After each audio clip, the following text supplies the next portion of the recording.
So we made it through draft weekend, and it turns out Steelers weren't going to trade George Pickens.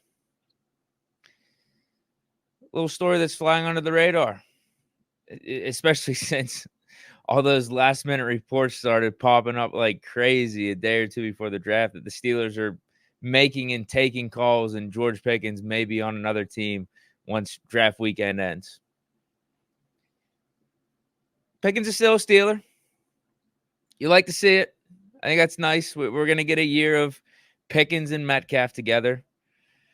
Like it seems like we initially planned ever since we traded for, going back to whenever we traded for DK Metcalf. We at least wanted to give that 1 year, a season experiment, Pickens, Metcalf together. Two bona fide stud receivers on the outside in terms of being deep threats and catching 50-50 balls. And yeah, I think the Steelers are right in keeping them together and not trading Pickens. Now, what quarterback is going to be tossing them the ball? My money is on Rodgers. It looks like it's going to be Rodgers. All signs of it have been pointing to it being Rodgers every step along the way, but even more recently, it seems like the Steelers gave him some, or Rodgers gave the Steelers some reassurances heading into the draft. And we're even seeing Jerry Dulac reporting post-draft that the Steelers feel very strongly that Rodgers is going to be here. They think it's very likely going to happen. It's way more unlikely that he's not a Steeler at this point. The question is when, not if. But if it isn't Rodgers, it should be Mason or Howard. No Kirk Cousins, no other outside quarterback option at this point. Just no, especially not Kirk Cousins. You don't move off of Russ to bring in a worse version of Russ, which is what Kirk Cousins is right now at this point. So you look at this roster, man. We're keeping GP. This receiver room is looking good with GP, DK as our top two, Calvin Austin III, Roman Wilson as our 3-4 slot guys. We just signed Robert Woods for a year, $2 million.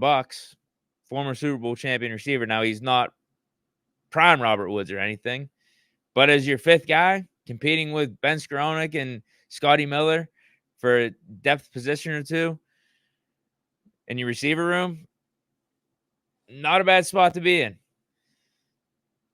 So, yeah, after Robert Woods, it's Skowronek and Scotty Miller. Those are our 7 guys in the receiver room right now that most likely are going to be making this roster. The running back room's loaded after drafting Caleb Johnson. Pair him with Gainwell and Jaylen Warren. O-line, they should be coming into their own. We've heavily invested in that unit over the last couple years with the draft picks and also free agency signings. Defense, we refortified the defensive line in the draft. Like on paper, this team looks dangerous. I think it was an awesome draft. We got an awesome roster on paper right now. I know there's question marks around quarterback, but you throw Aaron Rodgers in there, all it takes is tomorrow for him to say, hey, I'm ready to go. I think we're back in Super Bowl contention. I hope I'm not being naive. I hope I'm not being a homer, but there's reasons to get excited about this team. Yet, some people are still finding flaws in the Steelers' approach and how they handled draft weekend. Someone like Mel Kiper, who did his yearly post-draft grades for each team. And for 2025, in this draft, he wasn't very high on what the Steelers did. Now, he wasn't completely low on us either. He wasn't giving us a D grade or an F or anything, but it's a B-. And I don't know. B- is passing, I guess, but B- doesn't sound that amazing.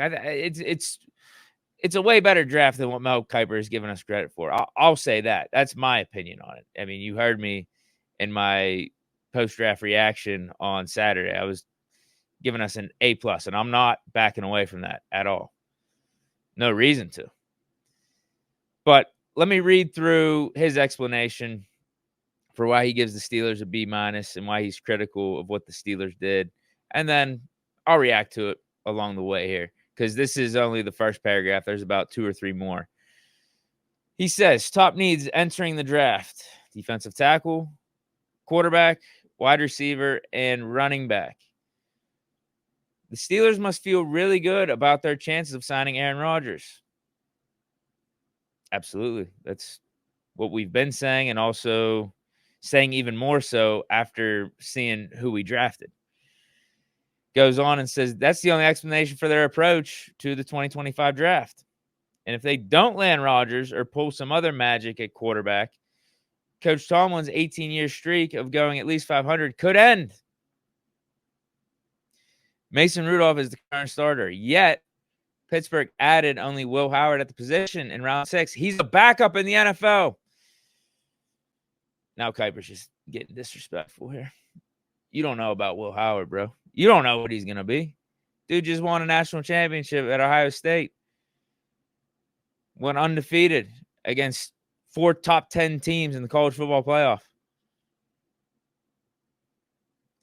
Righted the wrong that happened in the Iowa State away game against Oregon in the regular season and dismantled them in the playoff. You mean to tell me that doesn't show mental toughness? You mean to tell me when things are looking a little bleak in the national championship game, Notre Dame has momentum, you have the ball, final drive, you deliver a strike on 3rd down to Jeremiah Smith, that doesn't show you something about Billy Howard? Come on, man. Come on. How are you just going to say he's a backup? What does the man do wrong? I'm still waiting for someone to tell me. He's got the size, 6'4", 6'5", 250, weighing in 250 or so. I can't remember what he said. 250. That might actually be a little bit heavier than what he is. Maybe I'm putting some pounds on Will Howard there.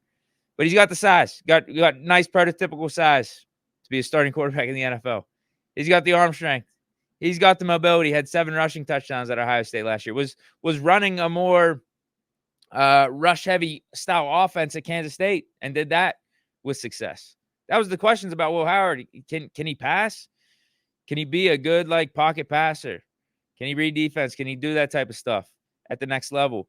And he got an opportunity at Ohio State to prove all that. He got better as the season went on and then got his best when the games and the moments were the brightest in the college football playoff. Come on, Kiper, be better. He's a backup in the NFL. I don't know. He's probably going to be a backup for 2025, but 2026 and onward, I wouldn't be so sure. And then he finishes this off by saying, instead of getting a quarterback they can win games with right now in round 1, the Steelers went defensive tackle. Now, this is where I feel like Mel Kiper's wrong. Instead of getting a quarterback they can win games with right now in round 1, they went defensive tackle. Which one of these rookie quarterbacks that were available for us, whatever round you want to talk about, round 1, round 3, round 4, round 5, which one of them is going to help us win games at a better clip than Mason Rudolph? Now, obviously, we do think Rodgers is going to sign here, but I think part of why he's given us this grade, given us this assessment, is because Aaron Rodgers is still up in the air. It's not guaranteed. So he's just going off of what the roster is currently right now, and Mason Rudolph is our starter. But I'll ask again, who gives us a better chance to win next year? Mason Rudolph or Shedeur Sanders? Mason Rudolph or Jackson Dart? Mason Rudolph or Jalen Milroe? Mason Rudolph or Tyler Shuck? My money would be on Mason Rudolph. The reason you would be drafting, the reason the Steelers would have drafted a quarterback here would actually be for the future. And we talked about that in our analysis coming into the draft. And that is okay, if we go quarterback, I'm not going to complain about it because it's us overinvesting in the most important position in football and trying to just throw as many darts at the dartboard to try to find a guy for the future. Because most likely it's going to be Rodgers. If not, we could rock with Mason this year. I don't know if any of these rookie quarterbacks are going to be starting week 1, but we want to get a guy and see if he could be the future for us. That would have been the mentality. It wouldn't have been about winning now in 2025. Not at all. So I disagree with what he's saying here. I think the Steelers had their plan going into this draft and executed it. They clearly weren't high on this class from a quarterback standpoint. Clearly. They didn't take one till the 6th round. And all the guys after Cam Ward and that next tier were available for us every step of the way. Shedeur Sanders being there in the 1st round, the 3rd round, and the 4th round for us. Jalen Milroe, 1st round and 3rd round. Tyler Shuck and Jackson Dart, both there in the 1st round. We clearly said we don't care about quarterback this year. We're not focused on quarterback. And the messaging is we're going all in for 2025. Because I don't think any one of those dudes, any one of those quarterbacks, were going to help us win games at a higher clip than an Aaron Rodgers or even a Mason Rudolph for that matter. I just don't think so. So they said, we'll worry about the future when the future comes. We're in the here and now. We're in the moment. If we want a quarterback next year, that's when we're going to do it. In a class that is projected to be better than this one, that is projected to be an all-time class. I mean, we got to wait and see on that. I think right now, as we sit here, and I've said this, the 2026 quarterback class, a little bit overrated. They do have a lot of high upside guys. I can't even front about that. But some of them are really going to have to develop and really put it together for another full season here coming up in 2025. But their plan was, we don't care. The Steelers' plan was, we don't care about quarterback this year. We don't. And I don't think it's the wrong approach. I think it just so happened that we found out what it was live as the draft was happening. As each round went by, we're thinking quarterback. I thought we were going to go Shedeur. I thought we were going to go quarterback in the 3rd round or 4th round as well. And then when we made the Caleb Johnson pick, we made the Jack Sawyer pick. Going back to the 1st round, the Derek Harmon pick. It's like, okay, this is what we're doing. We're just all in with this approach.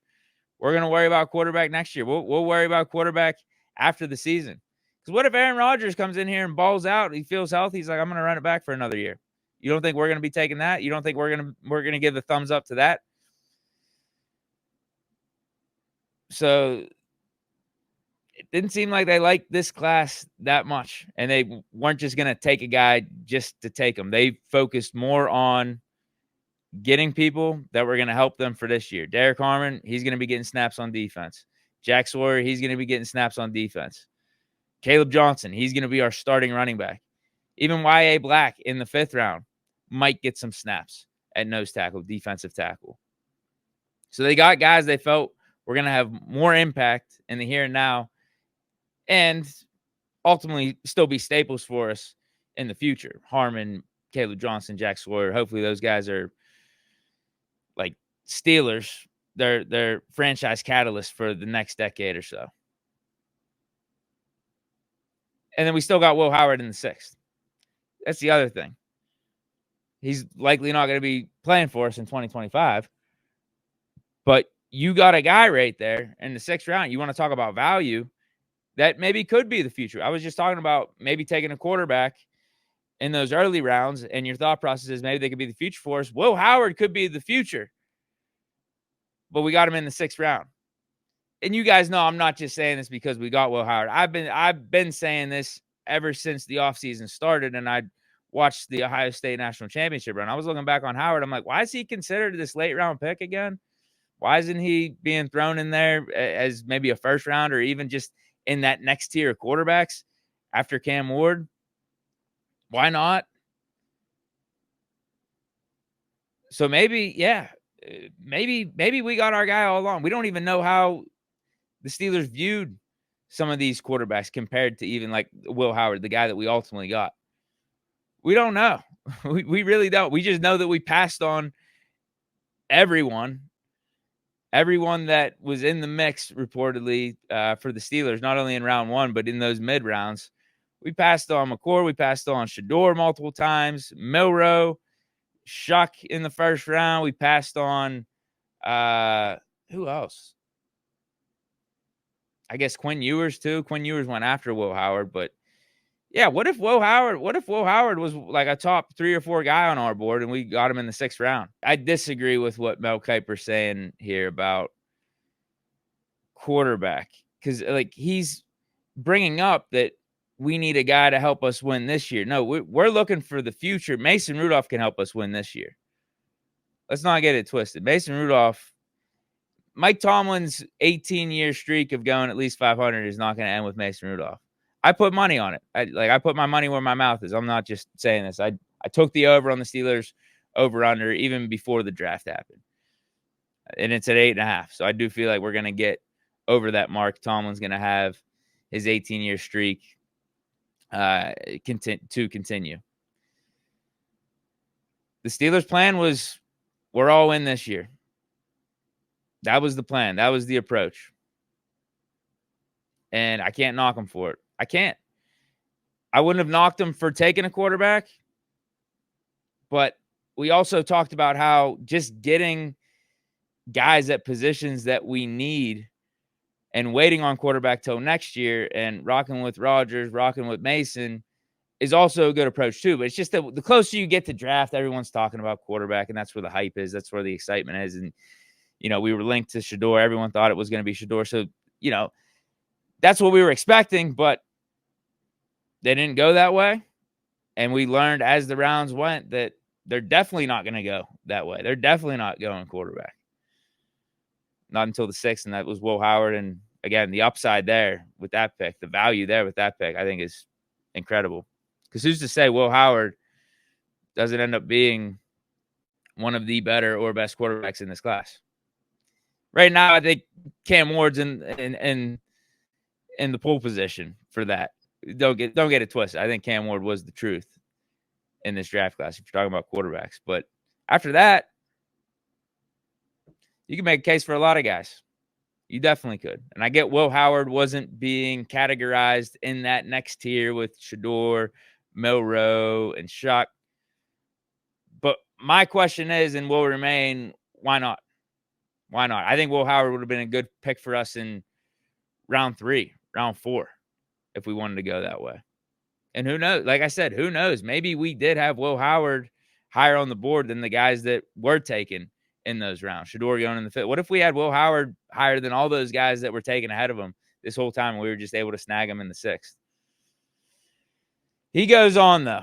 Don't get me wrong. Derek Harmon is the perfect fit for this defense. His 34 pressures when lined up as an interior lineman led the FBS.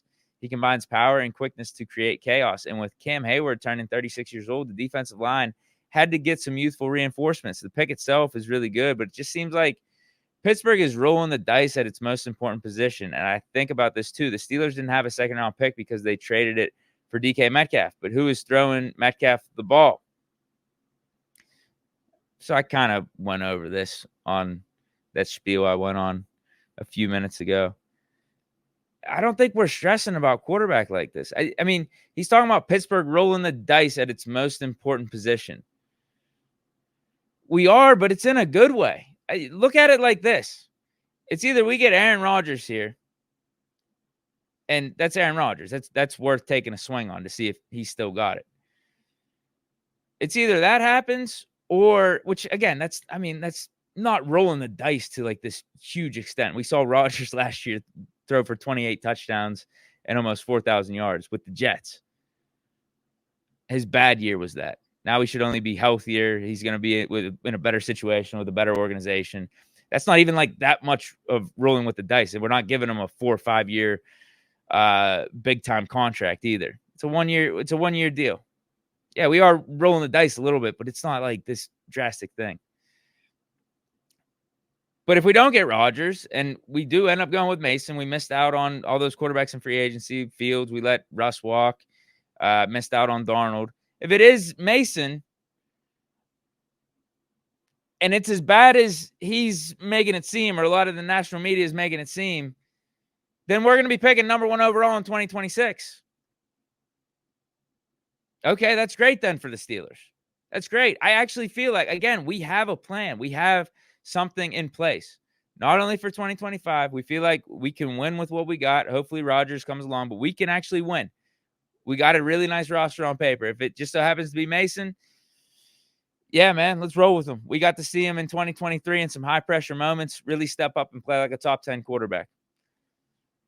Let's see if he can keep that going. Let's see if coming back to the black and gold can get him his mojo back. Yeah, I get it's a risk. I get it. but it's a risk worth taking because if it doesn't work out, it's not really a risk. If Mason sucks, then we're picking number one, and we got our answer at quarterback for 2026 and going forward. We know that's the new pivot. That's the new direction, right? And we'll have at that point a ready-made roster for whoever we take. But it's not going to happen. I'm betting you right now. I've said it multiple times throughout this show. We're not going to be bad this year. We're not. It's impossible. It's the Mike Tomlin way. We can't be worse than 500. We can't. Even with Mason Rudolph. I think we'd actually be fine with Mason Rudolph. I really do. But if we get Rodgers too, then we'll be fine with him. And I feel like there's more upside with him being here, obviously, because it's Aaron Rodgers. But I don't really think we're rolling the dice. I don't. Because what's our better option for this season? Who's winning us more games? Let's even go back to free agency. You want to talk about the draft, but also even in free agency, what other option is going to be winning us that many more games than what our quarterback position is going to be? Whether it's Rodgers or Mason. Who? Was it Fields? With Fields, we were talking about him and the upside, right? That's why we were intrigued by Fields. The talent was there, but was he going to necessarily win more games for us next year than Aaron Rodgers or Mason Rudolph? I don't know. I mean, that reaction tells you all you need to know. I don't know. Whereas if you said, if you add Josh Allen to the Steelers or Joe Burrow to the Steelers, are they winning more games than Aaron Rodgers and Mason Rudolph? Are they giving us a better chance? You know what I mean? I think you'd say, yeah. You'd say definitively, yeah. If you took any one of the top 5 or 6 franchise quarterbacks, you'd say, yeah. But the options that we had in front of us, Fields, Russ, Darnold, and then all these rookie quarterbacks, who's definitively winning us more games? If someone could definitively tell me, then I'll listen. I'll listen and say, yeah, Steelers, man, they really blew it this offseason. They really took this huge risk here. I don't think they did at all. In fact, I think they're playing this really smart. They're doing whatever they can that's in front of them. They're doing the best they can, at least, to win now, but also keep flexibility for the future to potentially pivot, to potentially change course if need be in 2026 and beyond. They're in a really good spot. They're in the best of both worlds type of spot, as I mentioned in my post-draft reaction. That's where you want to be as a franchise. Win now mode. You feel like you really got a chance, but then you're also set up for success in the future. And I think that's exactly where the Steelers are. If it doesn't work out this year, you know what we're doing in 2026. You know what that path is. But I think we're going to have a good chance in 2025. I think we're going to give a hell of an effort at it with how we just did the draft, how we did free agency. And now it's between Rodgers and Mason. Says elsewhere, Caleb Johnson will pair nicely with Jaylen Warren and Kenneth Gainwell at running back. The Steelers average 4.1 yards per carry, tied for 20th. Edge rusher Jack Sawyer and defensive tackle Yaya Black, provide much more youth to the defensive line and at good value. Sawyer ranked 90th for me, but went 123. Black ranked 66th, but wasn't drafted until 164th overall. And Sawyer's 15.9% pressure rate, 8th in the nation, will help TJ Watt and Alex Highsmith. Okay, so he's talking us up here. We got good value with Sawyer, good value with Y.A. Black, according to his board, which I would agree with. And then that running back tandem is going to be lethal with Caleb Johnson, Jaylen Warren, Kenneth Gainwell. I'm excited about that. I'm still questioning where Cordarrelle Patterson fits into all this. When are we going to cut him? He just doesn't fit anymore in this running back room. And I feel like Kenneth Gainwell, and we got some other guys on this roster that give us more pop in the return game than Cordarrelle Patterson at this juncture. But Sawyer's going to be nice. Spelling TJ Watt, Alex Highsmith, coming off the edge there, the high motor, the veracity that he plays with, the ferocity that he plays with. He could potentially be something down the line, but just in the here and now, he could give us 5-10 snaps of just go out there, give it your all, and try to get after it. And then Y.A. Black, He's going to help us in the middle. He's got size that you can't teach. That should help with the run stopping. And then finally, I will get to this comment here. We got a couple comments rolling in. Let me read through Kiper's final assessment, then I'll react to the comments, and then we'll get up out of here. It says, again, these are good picks that hit major needs, but this draft class grade will likely come down to Rodgers' decision. That's why I'm giving Pittsburgh a B-. So it kind of goes back to what I was saying at the beginning. Maybe if we had Rodgers here, he would actually give us an A- or an A. But he's assuming Rodgers isn't going to be here, whereas I'm assuming Rodgers is, which is why I give us an A+. Even if Rodgers, let me put it to you this way, even if Rodgers said no, we just found out right now, Rodgers, he says, I'm retiring. I don't have the love for the game anymore. I'd still give us like an A-. I'd still give us, I might even still give us an A+. We're just riding with Mason, bro. I think we can win games. I think we can do damage. I really do. But there's the draft. Derek Harmon, Caleb Johnson, Jack Sawyer, Y.A. Black, Will Howard, Carson Bruner, Dante Kent. All right, we got M. Duda Pitt. Dude, they blew it missing out on Fields. This is a terrible spot. All this is damage control. Don't get me wrong. I like our talent on the field as of now, but we screwed the pooch on quarterback. Fields has more upside than Mason. I'll give you that. Fields obviously still has a lot more years left in the NFL compared to Aaron Rodgers. But if we're talking 2025, if we're just talking 2025, who gives the best chance to win games? I think it's really up in the air between the options that the Steelers are presumably going to have versus what they could have had. I think it's very much up in the air. There was no Joe Burrow walking in the building. There was no Justin Herbert walking in the building. No Lamar Jackson walking in. None of these elite quarterbacks were walking in the building that we could have had. Hell, even if we did the whole – remember there was the Trevor Lawrence, like, trade rumors? Even if we traded for Trevor Lawrence, does he automatically win us more games next year than Mason Rudolph or Aaron Rodgers? I don't know, man.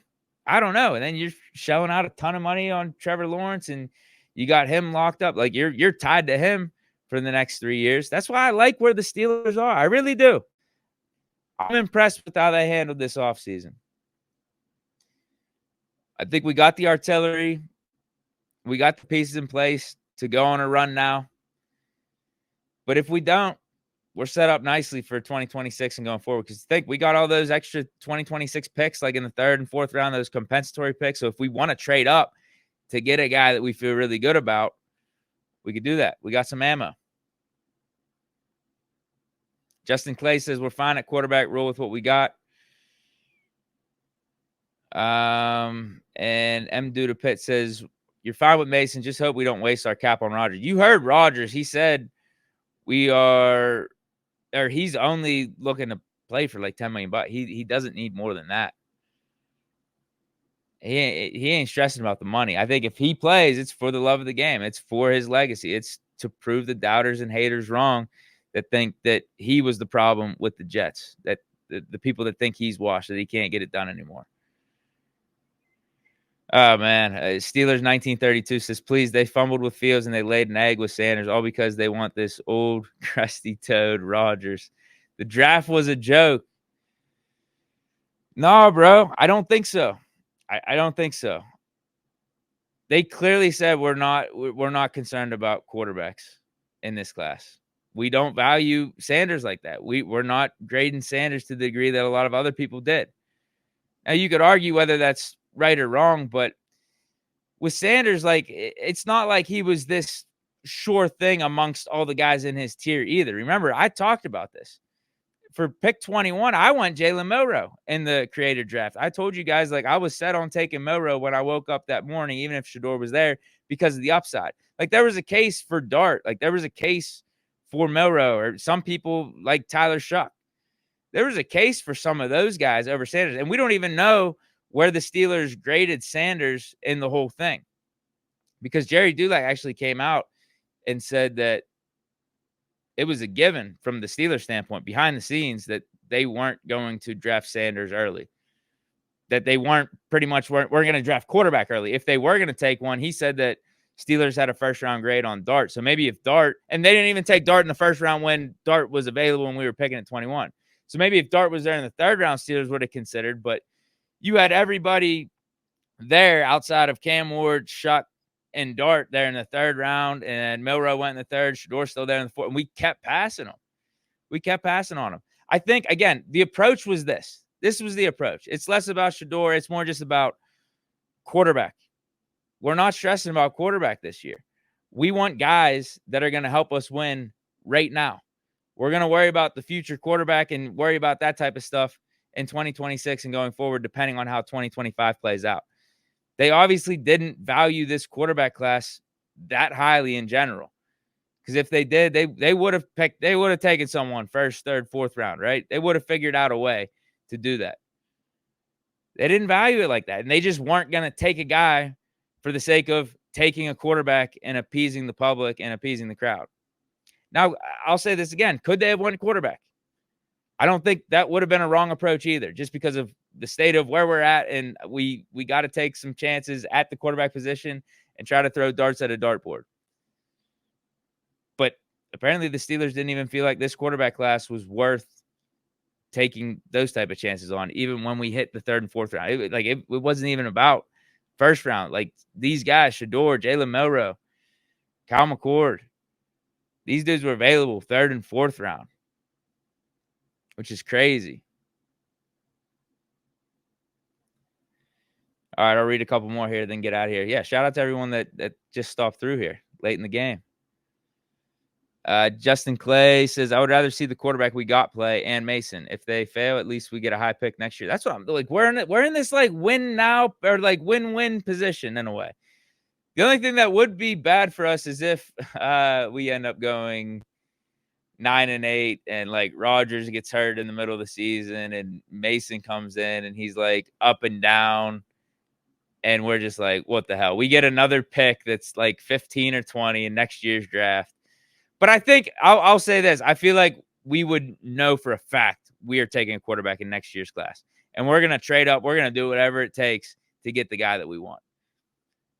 So that scenario would kind of suck. But I think we're going to have enough ammo. We're going to have enough flexibility in 2026 to still make it work and project our future out and start working on our vision, working on this is the path we're going on. Put some action to it. M. Duda Pitt says the draft was solid. They didn't panic. They got their guys. That's what I'm saying. That's like my overarching theme of today's show and my reaction to this draft. They got their guys. They did. They got the guys at positions of need that are going to help us win this year and hopefully going to be solid staples for us in the future. I know that the whole passing on quarterback or passing on Shador is like the headline of, oh, did the Steelers make a grave mistake? No, clearly not. Honestly, clearly not. That the fact that Shador fell to the fifth round. The Steelers had 3 chances to take him and passed on him. The Steelers had multiple chances to not even take Shador, to take a quarterback, whatever quarterback it was. Whether it was Dart, Shuck, Milroe, Shador, McCord, whatever quarterback you're talking about. Even Howard. They could have taken Howard earlier if they really wanted to. They just said, nah, we're good. I think they may have had a similar thought process to what I was saying about 20 minutes ago. Which of these quarterbacks help us win more than Mason Rudolph? If worse comes to worse and Rodgers doesn't sign here. But I also think Rodgers is signing here. Like there was some type of deal behind the scenes. There's some type of reassurance that Rodgers gave the Steelers, and that's been reported on. So if we know that Rodgers is coming here, we got a good feeling Rodgers is coming here. Even more so of a reason to pass on quarterback. Even more so of a reason to congratulate the Steelers or give applause to the Steelers and how they approach this thing. Because we don't need one. It's not the most pressing of needs right now. Could you have taken one for the future to have chill there, develop, sit, wait in the wings? Yeah, you could have. And that wouldn't have been a bad approach either. That wouldn't have been a bad strategy. I wouldn't have critiqued it. I definitely would have. I was talking about us taking a quarterback early and being okay with it all the way leading up to the draft. But they didn't. And that's good too. That's definitely good too. I think that's it. I think that's it for today's show. Yeah, I'll be back tomorrow, 6 p.m. Thanks everyone for stopping through. Stop through again, 6 p.m. We'll chop it up again about probably more from the draft. I don't know what might be happening between now and then, but I'll have something. I'll have something to talk about. Always do. So stay chilling. Hope you guys enjoyed. Here we go, Steelers. Peace.